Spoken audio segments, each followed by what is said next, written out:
I stood silently as they lowered my grandfather's casket into the ground. The rain had stopped just in time for the funeral, but the air was still heavy with moisture, matching the weight in my chest. My name is Maya Carter, and today I buried the last person who truly loved me. I glanced across the grave and saw my mother, Patricia, dabbing at her dry eyes with a tissue. Next to her stood her husband of 8 years, Robert, and his 2 college-aged children, Amber and Tyler. They were all dressed in black, looking appropriately somber, but I knew better. None of them had visited Grandpa James even once during his 3-month hospital stay. I had been the one sitting by his bedside, holding his hand as cancer slowly took him away from me. "Maya," my mother called out after the ceremony ended. "Thank you for arranging everything, James would have appreciated it."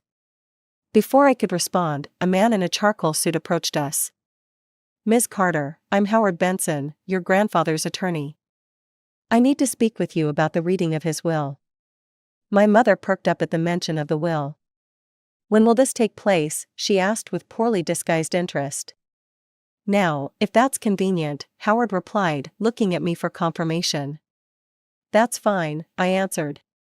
20 minutes later, we all gathered in my grandfather's spacious living room.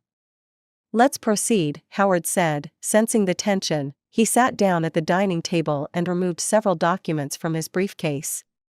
"I'll begin with the formal reading of the last will and testament of James Edward Carter," he announced. As Howard read through the legal preamble, I watched my mother's face.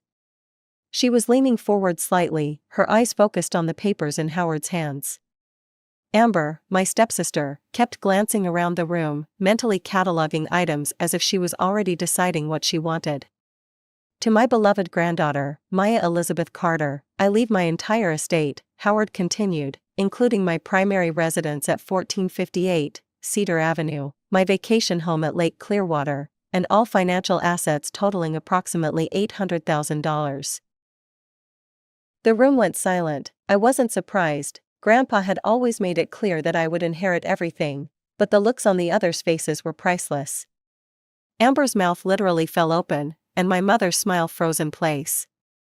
Additionally, Howard continued, "To Patricia Carter, I leave my silver kitchen set, which she always admired." My mother straightened up. "What, the silver set, that's all?" Howard nodded. "That's correct." "Old fool," she muttered under her breath. I felt a surge of anger. "That set is worth several $1,000s, I said coldly, "and he didn't owe you anything." Howard quickly wrapped up the reading and explained to me the process for transferring the properties and assets. Throughout his explanation, Amber kept glaring at me while Tyler stared at his phone, trying to look bored but clearly disappointed. After Howard left, my mother turned to me. "Maya, you need to consider sharing some of this inheritance with us. Your father would have wanted his family taken care of." "My father has been dead for 12 years, I replied evenly. "And Grandpa James was my family, the only real family I've had since Dad died."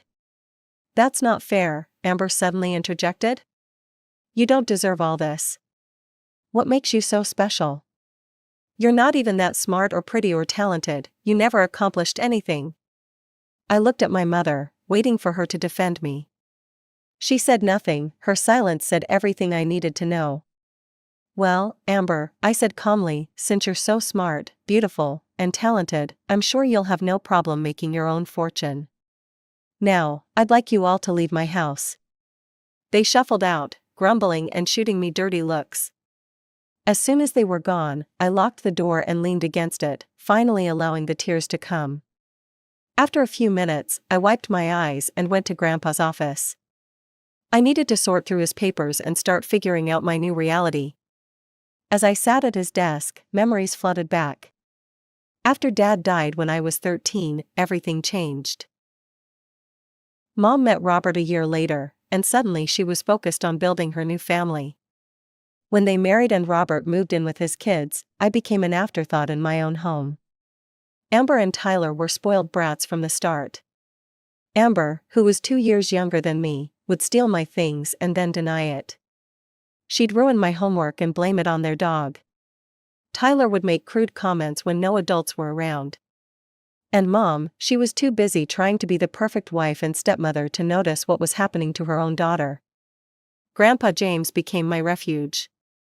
I'd stay at his house whenever I could, weekends, school breaks, sometimes even weeknights if I had a lot of homework. No one at home seemed to care or even notice my absence.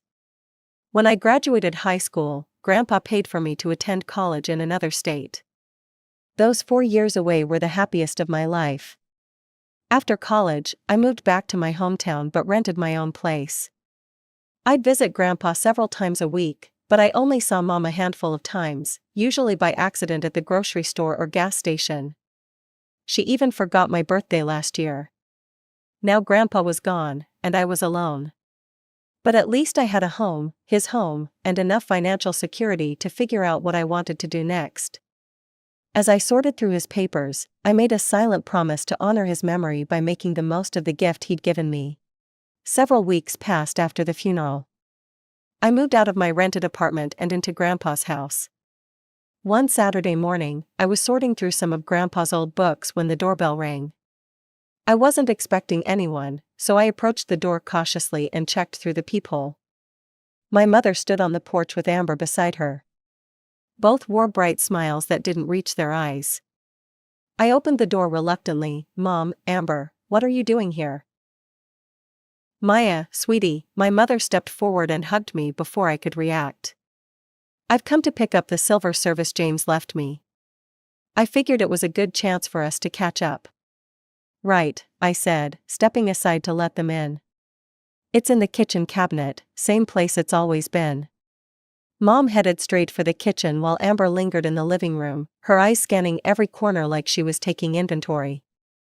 "God, this place is so depressing," she said, running a finger along the bookshelf. "It looks like a museum for old people. If this was my house, I'd gut it completely, new furniture, new paint, maybe knock down a few walls to open it up." "Well, it's not your house," I replied calmly, "and I happen to like it this way." Amber rolled her eyes. "Whatever, you always did have weird taste." I bit my tongue, not wanting to give her the satisfaction of seeing me upset. Instead, I walked toward the kitchen to check on Mom. She was carefully wrapping each piece of the silver service in newspaper. After she finished packing the silver, we stood awkwardly in the entryway. I expected them to leave, but Mom surprised me. "Maya, I've been thinking, we should try to rebuild our relationship. You don't have any close family left now that James is gone." I almost laughed at her sudden interest in my well-being.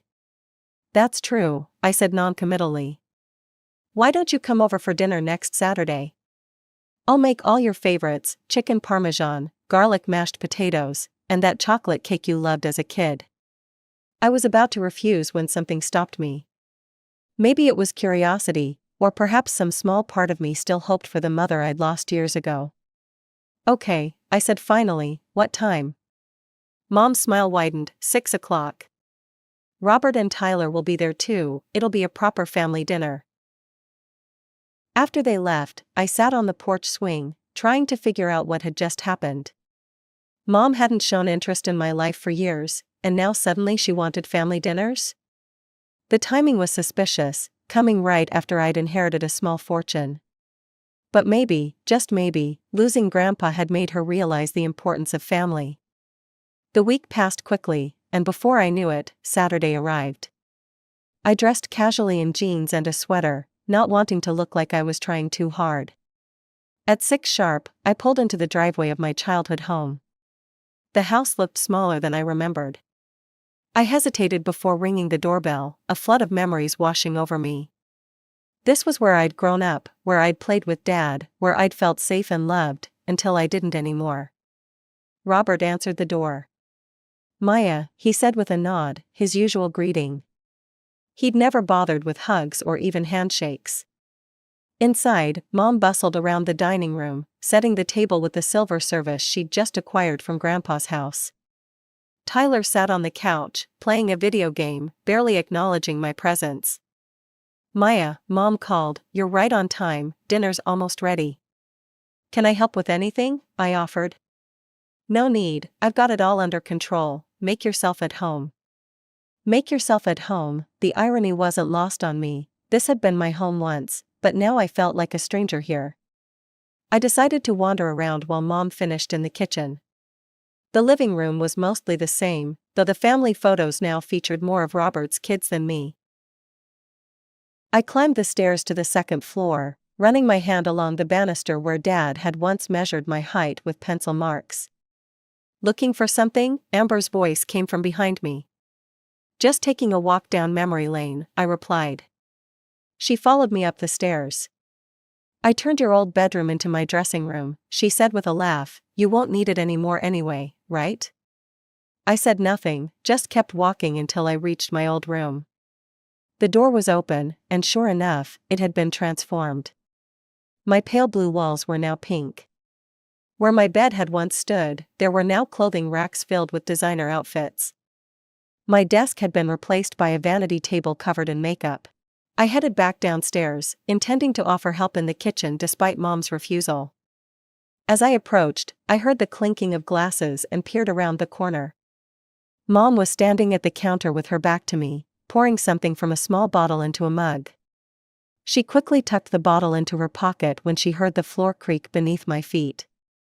Maya, she said, spinning around, I was just making your tea. You still like it with honey, right? Right, I said, my mind racing. What had she put in that mug? I retreated to the dining room, where everyone was gathering. Mom appeared a moment later, carrying a tray with drinks. She handed me the mug I'd seen her tamper with. Your favorite tea, she said with a smile that didn't reach her eyes. I forced a smile in return. Thanks, Mom. As everyone settled in and began passing dishes, I noticed that Amber had an identical mug to mine. While Mom was distracted serving Robert, I casually switched our mugs. Everything looks delicious, I said, taking a small sip from my new mug. I watched Mom watching me, her eyes darting to the mug every few seconds. So, Maya, Robert said, breaking the silence. What are your plans for that big house? Seems like a lot of space for one person. I'm not sure yet, I replied. For now, I'm just getting used to living there. The conversation continued, but I was only half listening. I was too busy watching Mom's growing nervousness. I decided to stay longer than planned. I needed to know what was happening, what Mom had tried to do to me. Dinner dragged on uncomfortably. Mom hinted I should go, but I pretended that I didn't understand her words. An hour after we'd finished eating, Amber suddenly stopped mid-sentence while she was telling a story about her college professor. Her face turned pale, and she swayed in her chair. I don't feel so good, she mumbled, pressing her hand to her forehead. Amber, Robert stood up quickly, what's wrong? Before she could answer, Amber slumped forward, her head hitting the table with a thud. She'd fainted. Everyone jumped up in panic. Robert rushed to his daughter's side while Tyler stood frozen, staring at his sister with wide eyes. What's happening, Amber? Mom shrieked, shaking Amber's shoulder. Wake up. Robert checked her pulse. Patricia, call an ambulance. Mom fumbled for her phone with shaking hands. As she dialed, I cleared my throat. I think I should mention something, I said calmly. I accidentally switched mugs with Amber earlier. I noticed they were identical, and I wasn't paying attention which was which. Maybe she drank something that didn't agree with her? Mom's eyes darted to the empty mug in front of Amber, then back to me. No, that's not. Robert, call 911 now, tell them to hurry. Her panicked reaction confirmed my suspicions. I watched as she paced back and forth, muttering to herself. Robert was on the phone, describing Amber's symptoms to the dispatcher. Mom, I said quietly, what did you put in my tea? She whirled on me. Nothing, don't be ridiculous. Then why are you so scared?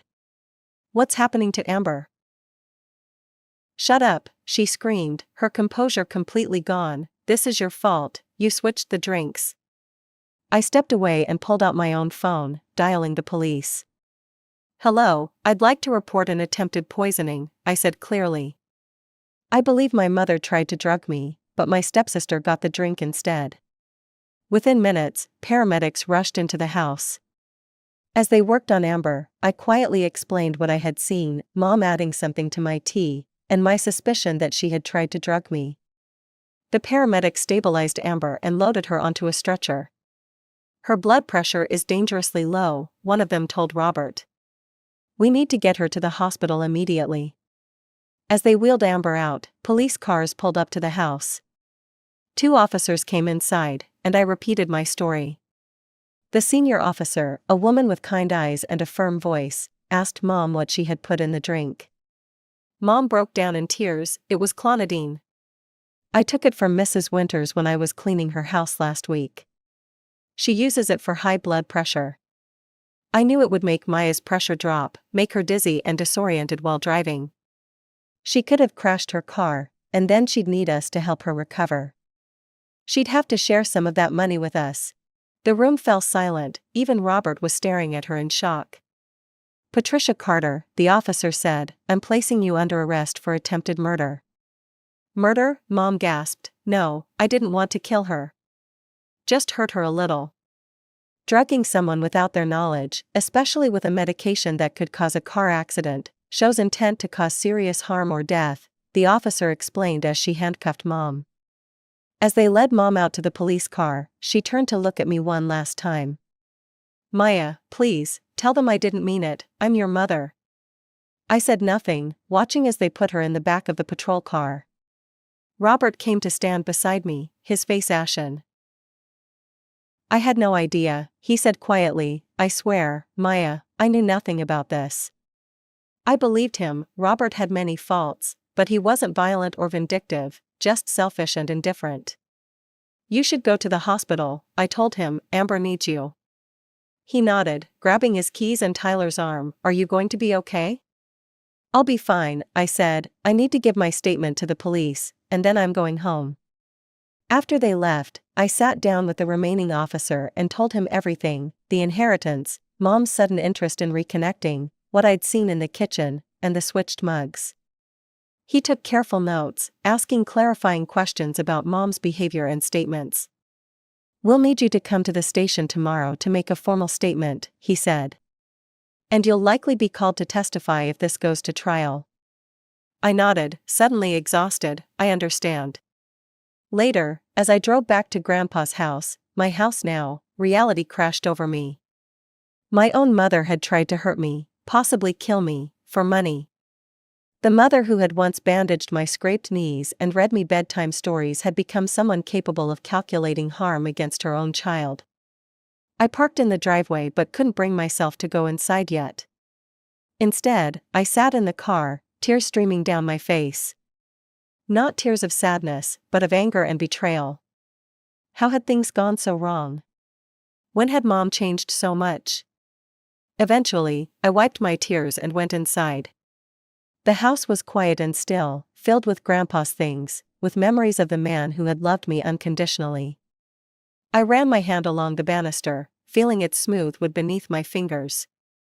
"I miss you, Grandpa," I whispered to the empty house. "What do I do now?" The next few weeks passed in a blur of police stations, lawyers' offices, and courthouse visits. Mom was charged with attempted murder. The evidence against her was overwhelming: her confession at the scene, the clonidine found in her pocket, and the hospital's confirmation that Amber had indeed been drugged with the medication. I sat through the preliminary hearing, watching Mom in her orange jumpsuit, her face pale and drawn. She kept trying to catch my eye, but I refused to look at her directly. Robert and Tyler were there too, sitting on the opposite side of the courtroom. Amber was still recovering at home. Mom's public defender tried to argue that she never intended to kill me, just cause a minor accident, but the prosecutor countered that giving someone a blood pressure medication that could cause them to lose consciousness while driving showed a reckless disregard for human life. In the end, Mom accepted a plea deal: 5 years for attempted second-degree murder, with possibility of parole after 3 years. As they led her away, she finally caught my eye and mouthed, "I'm sorry." I turned away. Outside the courthouse, Robert approached me awkwardly. "Amber's doing better," he said. "She wants to talk to you." She was horrified when she learned what her mother tried to do. We all were. None of us would have gone along with something like that. I agreed to visit Amber the next day. When I arrived at their house, it felt strange knowing Mom wouldn't be there. Amber was sitting in the living room, looking pale but alert. "Hey," she said when I walked in, "thanks for coming." I sat across from her. "How are you feeling?" "Better, the doctors say there won't be any permanent damage." She fidgeted with the hem of her shirt. "Look, Maya, I need to apologize. Not just for my mom, that's on her, but for how I've treated you all these years." I raised my eyebrows, not expecting this. "I was jealous," she continued. "You had this perfect relationship with your dad, and then with your grandpa. Even after your dad died, you had someone who put you first." "No one ever put me first, not even my mom." Her voice broke, and I took it out on you. "It wasn't perfect," I said softly, "just real." We talked for nearly an hour. Not about Mom or the inheritance, but about our childhoods, our misunderstandings, the family we might have been in different circumstances. I wouldn't call it a reconciliation exactly, but it was a start. When I left, we agreed to meet for coffee sometime. I didn't know if it would actually happen, but the possibility existed now, which was more than I'd had before. 3 months after Mom's sentencing, I received a letter from the women's correctional facility where she was being held. I stared at the envelope for a long time before opening it. "Dear Maya," she had written in her familiar looping handwriting. "I know I don't deserve your forgiveness. What I did was unforgivable. I lost myself somewhere along the way. After your father died, I was desperate to build a new life, one without the pain of remembering him. But in trying to escape that pain, I caused so much more. I pushed you away when I should have held you closer. You were all I had left of him, and I couldn't bear to see his eyes looking back at me through yours. I'm not asking you to visit or even to write back. I just want you to know that I regret what I did with every fiber of my being. Not just the terrible thing I tried to do to you, but all of it, the years of neglect, choosing Robert and his kids over you, forgetting what it means to be a mother. I'm so sorry, Maya. I hope someday you find happiness and peace, even if I'm not part of your life. Love, Mom." I folded the letter and put it back in its envelope, then placed it in a drawer in Grandpa's desk. I didn't cry. I didn't feel the need to respond. Maybe someday I would, but not yet. Mom needed to sit with her choices longer, and I needed time to build my life without the shadow of her betrayal hanging over me. And that's what I did. A year passed, then another. I kept Grandpa's house but redecorated parts of it, blending his antiques with some of my own style. I used some of the inheritance to go back to school for a master's degree in education, something I'd always wanted to do. I made new friends, dated occasionally, and slowly built a life that felt like mine. Amber and I did meet for coffee, and then dinner, and eventually became something like friends. Not close, but civil and sometimes even genuinely warm with each other. Tyler went off to grad school in another state. Robert sold their house and moved to a condo downtown. We exchanged Christmas cards but nothing more. Mom continued to write every few months. I read her letters but never replied. She wrote about her therapy sessions, about the other women in prison, about her regrets and hopes. In her most recent letter, she mentioned she was up for parole soon. She didn't ask if I would support her release or if she could come stay with me afterward. She seemed to understand that some bridges can't be rebuilt. Yesterday, I was cleaning out some old boxes in the attic and found a photo album I hadn't seen before. It was full of pictures of Dad and me, at the beach, opening Christmas presents, riding bikes in the park. In every photo, we were laughing. On the last page was a note in Grandpa's handwriting, "For Maya, never forget how much joy you brought to your father's life. He lives on in you." I sat there amid the dusty boxes, holding that album to my chest, and finally cried for everything I'd lost and found. Dad was gone, and Grandpa too. Mom was alive but lost to me in a different way. I had inherited a house and money, but more importantly, I had inherited the capacity to love deeply and the strength to survive loss. Today, as I write this, I'm sitting on the porch swing of my grandfather's house, my house now, watching the sunset paint the sky in shades of orange and pink. A gentle breeze rustles the leaves of the old oak tree Dad planted the year I was born.